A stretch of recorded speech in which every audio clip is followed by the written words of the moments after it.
13h, madame, monsieur, bonjour. Vous êtes sur Al 24 News dans l'actualité de ce dimanche 19 décembre.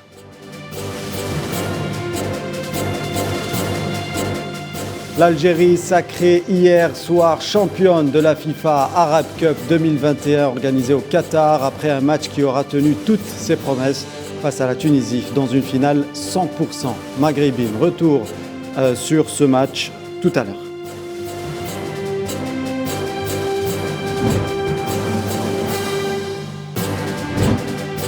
Royaume-Uni, c'était une semaine difficile, éprouvante pour le Premier ministre Boris Johnson après la déception des élections partielles. David Frost, chargé du dossier du Brexit, annonce sa démission.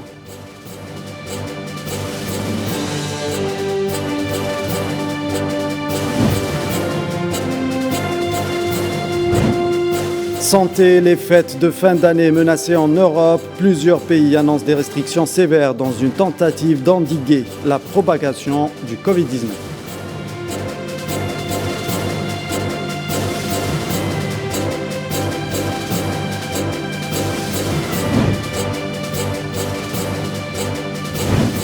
Présidentielle en Chili, les Chiliens élisent ce dimanche leur nouveau président avec des scores très rapprochés entre les deux candidats. Ce second tour s'annonce très serré.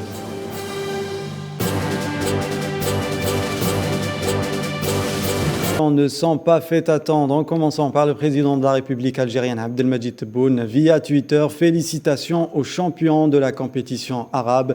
Vous nous avez réjouis, que Dieu vous préserve, a écrit le président Tebboune sur son compte Twitter. Le ministre des Affaires étrangères, Lamtan Lamamra, toujours via le réseau social, a félicité les Verts. Vous étiez au rendez-vous. Vos belles prestations et votre persévérance vous ont mené au sacre final, a écrit le chef de la diplomatie algérienne sur son compte Twitter.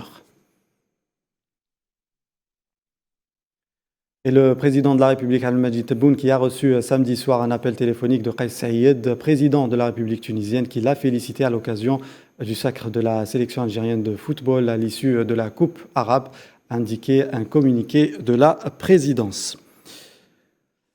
Et dans le reste de l'actualité au Mali, le pouvoir malien a donné son accord au déploiement de 1000 soldats supplémentaires dans le cadre des opérations de la MINUSMA sur son sol. Ces troupes seront fournies par le Tchad pour soutenir la mission onusienne de maintien de la paix, a indiqué le ministère des Affaires étrangères. Ces renforts tchadiens seront particulièrement utiles pour combler le vide de 2000 à 2500 hommes laissés par l'arrêt de l'opération Barkhane. Comme annoncé, la France a en effet entamé la réorganisation de son action militaire au Sahel, incluant la réduction de ses effectifs et la cession à la MINUSMA des bases stratégiques de Kidal, Tombouctou et Tessalit. En Libye, la date butoir approche et les incertitudes sont de plus en plus grandissantes. Ce pays où les tensions sont palpables et les enjeux majeurs, les grandes puissances coupables de cet avenir incertain, pendant que le peuple essaie de reconstruire, mais surtout de retrouver sa souveraineté. Tinhin al-Makassi. De Tripoli à Benghazi, en passant par Sabha à Koufra, les Libyens partagent le même rêve, les mêmes espoirs, un pays uni, libéré du joug des puissances étrangères. La vie au quotidien semble calme, mais la crise économique menace chaque jour. Du point de vue économique, la situation est critique. Le peuple se plaint de l'inflation galopante, qui ne cesse de progresser depuis 2015. Celle-ci est facilement perceptible car elle se répercute sur les prix des matières premières et des produits de première nécessité, notamment alimentaires. C'est le cas depuis 2011. La crise économique n'est pas la seule ombre au tableau du quotidien libyen. Les conflits internes et la course au pouvoir entre les différentes parties, est, ouest, sud du pays font rage. Il y a beaucoup d'acteurs dans ce conflit et certains sont même des fantômes, si je peux m'exprimer de cette façon. Ces acteurs à l'origine des conflits internes veulent balkaniser le pays et créer plusieurs petits États qui serviront leurs intérêts et ceux de leurs alliés étrangers. À moins d'une semaine, les scénarios et l'avenir des élections ne sont pas clairs, mais les craintes d'une escalade de violence sont réelles. La politique en Libye est régie par des forces extérieures et ces élections sont une façon subtile de légitimer ces interventions. Aujourd'hui, la crainte du peuple libyen et de son intelligentsia est de voir de nouveau un conflit armé éclater qui pourra conduire à la scission de notre pays. En dépit du chaos et de la volonté des grandes puissances de déstabiliser ce pays et cette région du continent, le peuple libyen résiste et n'a pas dit son dernier mot. La résolution du conflit se fera entre Libyens. Coopération Afrique-Turquie, les travaux du 3e sommet ont été couronnés samedi à Istanbul par une déclaration qualifiée de nouvelle feuille de route à même de renforcer un partenariat mutuellement bénéfique entre la Turquie et le continent africain. Le plan d'action couvrant la période 2022-2026 comprend plusieurs axes allant de la restauration de la paix dans le continent africain à l'intensification des investissements et des échanges commerciaux jusqu'au développement du commerce en passant par la promotion de la ressource humaine et de la formation. Recep Tayyip Erdogan qui a réitéré sa détermination à poursuivre la coopération avec les pays africains sur de nombreuses questions, notamment le terrorisme, la lutte contre le crime organisé ainsi que la réduction de la pauvreté, le développement à l'éducation et de la formation.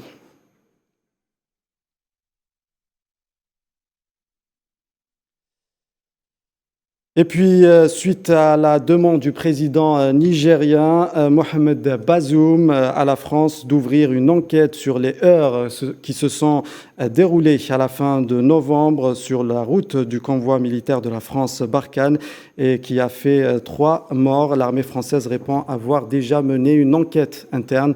Il y a eu une enquête interne qui a montré que face à des manifestations d'une grande violence, nos soldats ont fait preuve de la maîtrise nécessaire et ont eu la réaction adéquate, a déclaré la ministre des Armées, Florence Parly. Et puis cette information pour le moins insolite, un enfant non accompagné âgé d'1 an seulement qui aurait été envoyé par ses parents pour tenter seule la périlleuse traversée de la Méditerranée. Il est arrivé sain et sauf sur l'île de Lampedusa, ont annoncé samedi des médias italiens. L'enfant qui aurait à peine 1 an a été repéré par les sauveteurs au milieu de quelques 70 hommes sur un bateau qui a accosté vendredi sur l'île sicilienne.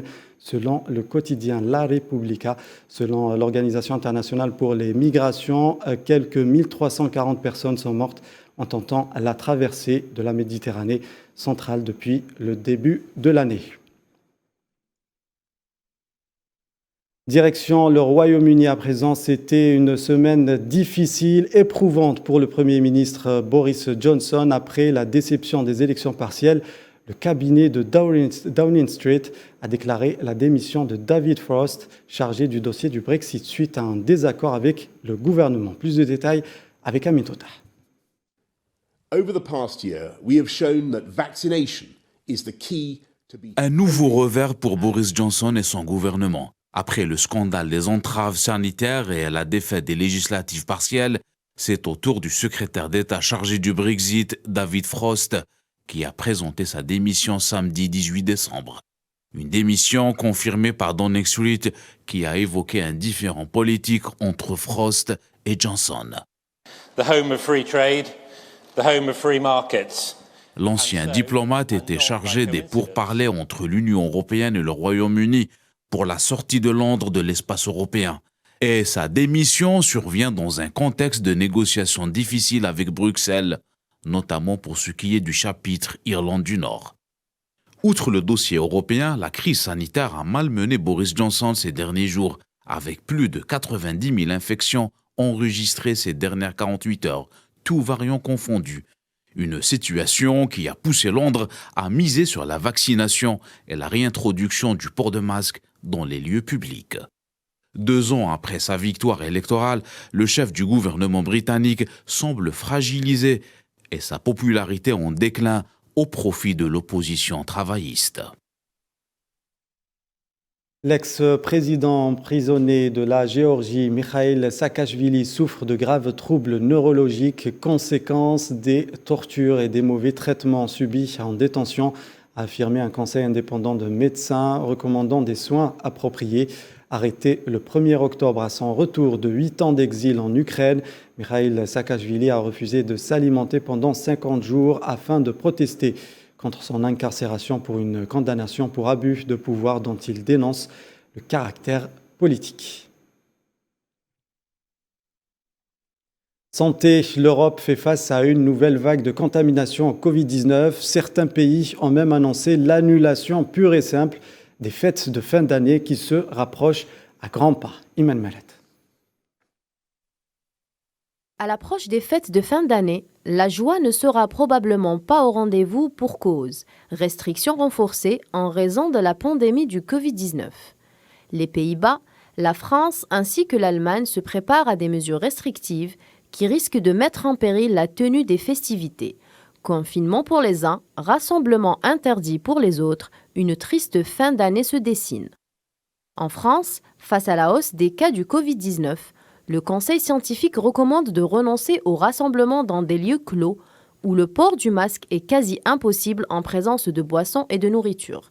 Aux Pays-Bas, les citoyens ne sont autorisés à recevoir que seulement 2 invités chez eux contre 4 auparavant, tandis que les écoles et l'accueil extrascolaire resteront fermés jusqu'au 9 janvier, a-t-on annoncé.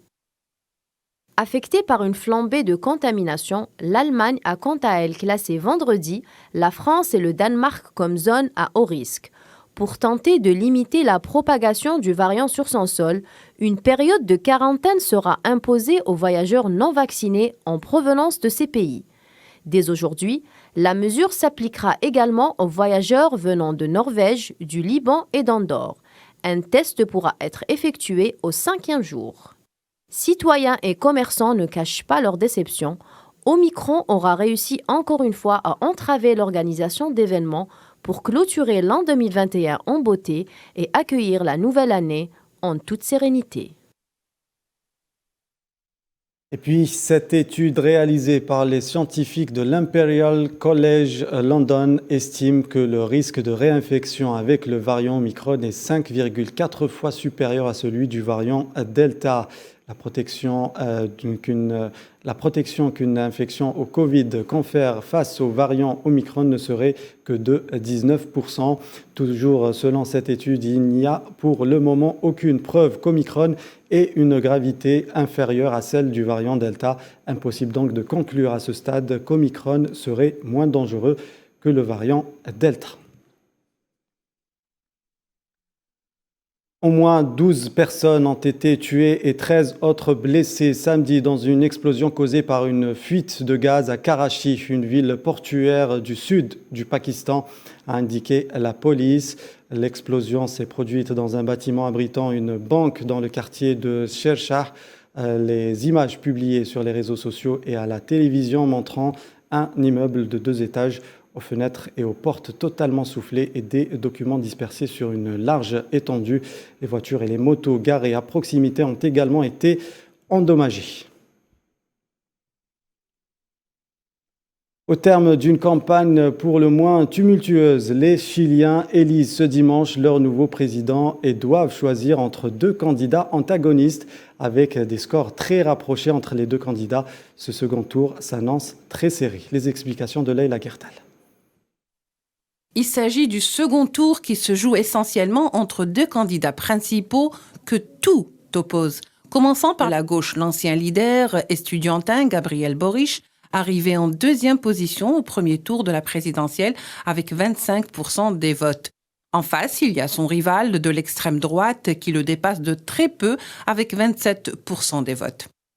Devant un tableau représentant des candidats diamétralement opposés, les Chiliens auront du mal à trancher, même si pour la plupart les choses semblent claires, à savoir en découdre avec l'ancien système politique qui a régné durant plus de 2 décennies de la dictature de Pinochet à Allende.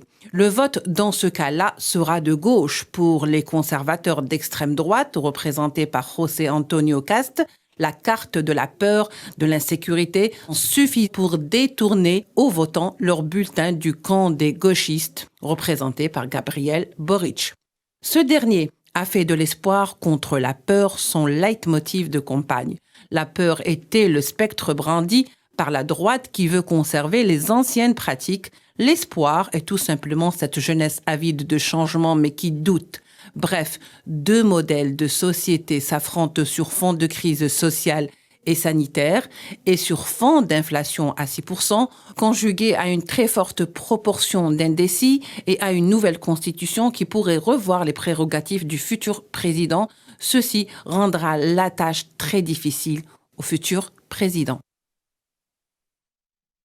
Cette enquête révélée par le New York Times qui met à mal l'image d'une guerre propre menée à coups de frappe de précision présentée régulièrement par l'armée américaine dans sa lutte en Afghanistan, Irak ou encore en Syrie.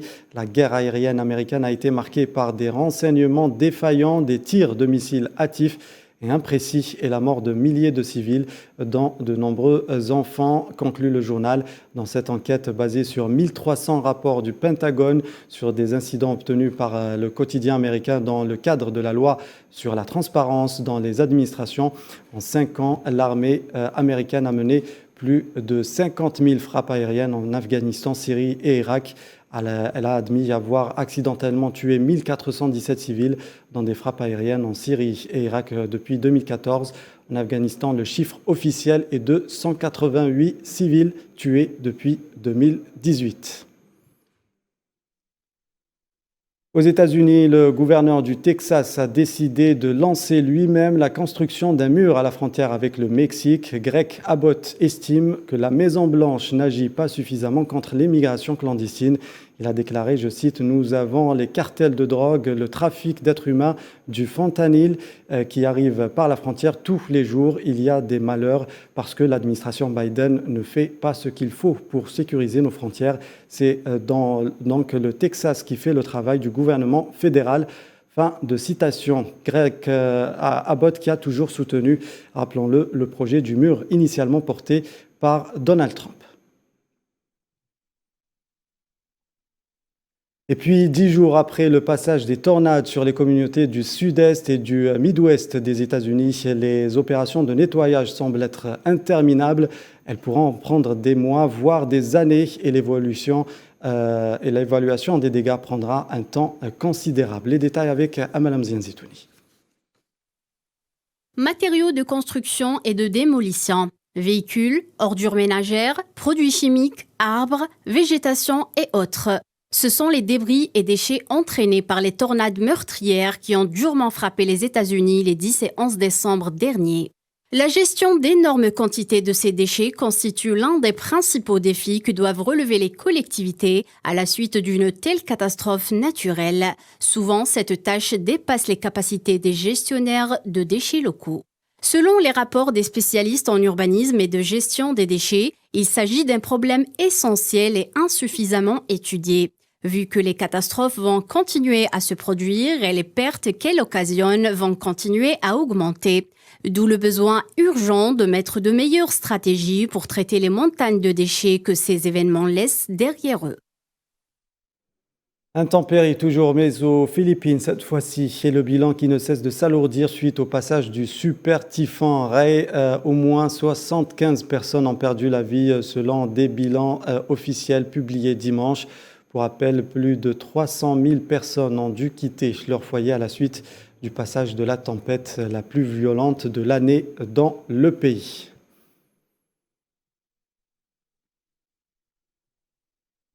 Et la Malaisie qui est sous l'eau, plus de 22 000 personnes ont été évacuées ce dimanche en raison des pires inondations connues par le pays depuis 7 ans. Selon les chiffres du gouvernement, les pluies diluviennes qui tombent depuis vendredi sur ce pays d'Asie du Sud-Est, habitués aux tempêtes de mousson en fin d'année, ont provoqué les crues des rivières, inondant des zones urbaines et empêchant la circulation sur des axes routiers majeurs.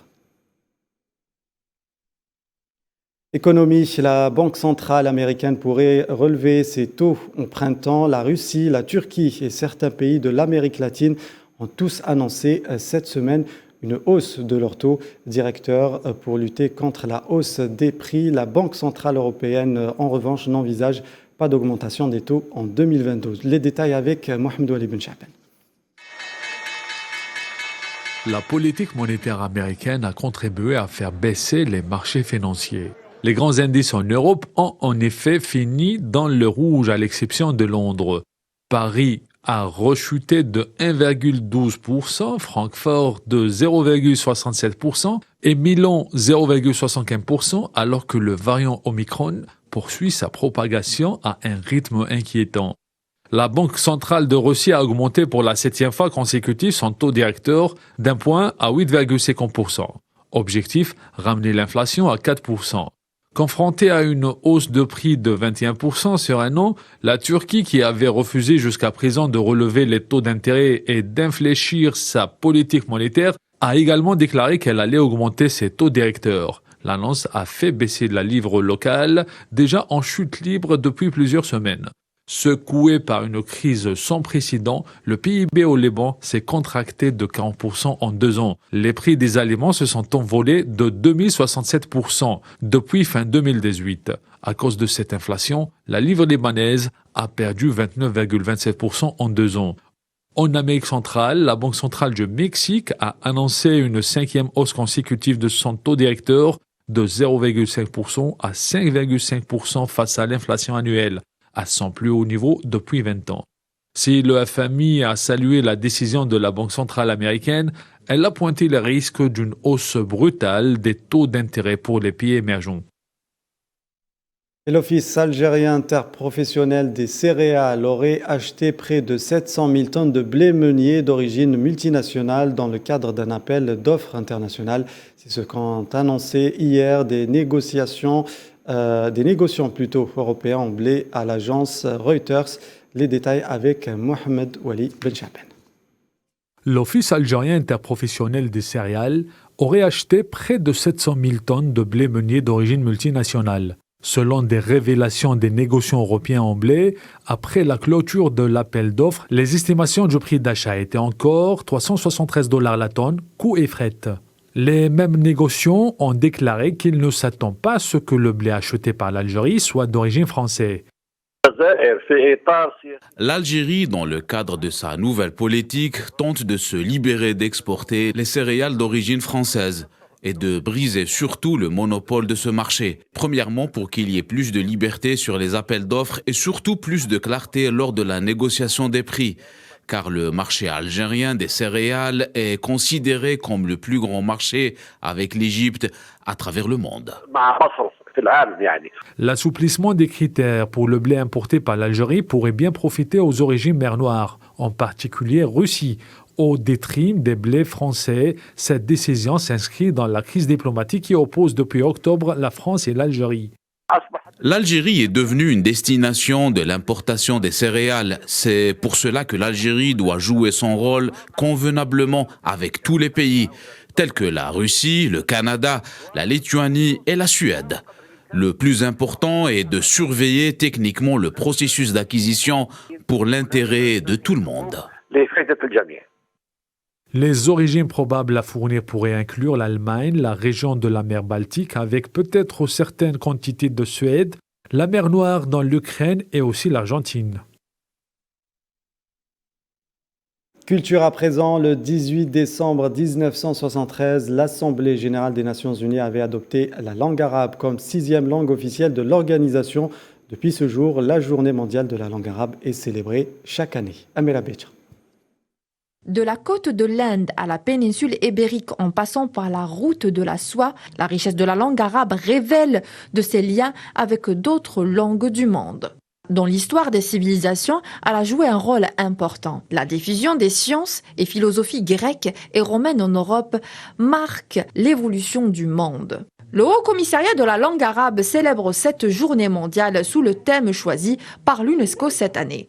La langue arabe, un pont entre les civilisations. Le Haut Commissariat organise un forum international avec la participation de plusieurs professeurs algériens, mais aussi du monde arabe. Le professeur en philosophie Ammar Talbi revient sur la spécificité de cette langue. Ce n'est pas que maintenant. La langue arabe a produit pendant 6 siècles pour la science. C'est une langue spirituelle, elle est sacrée chez les musulmans, car c'est la langue du livre sacré, le Coran. La ministre de la Culture et des Arts, Wafa Shalal, présente lors de ce forum, souligne son engagement pour le rayonnement de la langue arabe. Tout ce que je peux affirmer en tant que ministre de la Culture et des Arts, c'est de faire un travail pour le rayonnement et le développement de cette langue arabe. Et cela se fera avec la promotion des éditions de livres, mais aussi la traduction sur tous les domaines culturels, pour un meilleur futur pour la langue arabe en Algérie. Utilisé par plus de 400 millions de personnes dans des sociétés de plus en plus numérisées, mais aussi multilinguistes. La langue arabe reste un outil de dialogue entre les peuples. Et hier s'est ouverte une exposition au Palais des Raïs à Alger. Les oubliés de l'histoire est proposée par un groupe d'artistes qui propose une lecture de l'histoire et une virée dans les dédales de la mémoire conjuguée au féminin pluriel. Sofiane Baroudi était sur place. Une initiative culturelle innovante a été célébrée au Centre de la Culture et des Arts, Palais des Raïs, dans le Vieil Alger. L'exposition Les oubliés de l'histoire est une composition artistique ayant pris place dans le magnifique espace du Bastion 23, bâtisse emblématique de la capitale algérienne. Le commissaire de l'exposition nous partage avec nous l'ambiance de cet événement culturel origine. On a parlé avec la directrice, Madame Faiza, qui a tout de suite accepté, qu'elle a aimé l'idée. Donc à partir de là, on a commencé à préparer l'événement. Les derniers temps, déjà, on remarque justement qu'il y a beaucoup d'espaces privés qui sont ouverts dans le côté culturel. Il y a beaucoup d'animations à travers justement le ministère de la Culture et puis avec la ministre de la Culture et des Arts.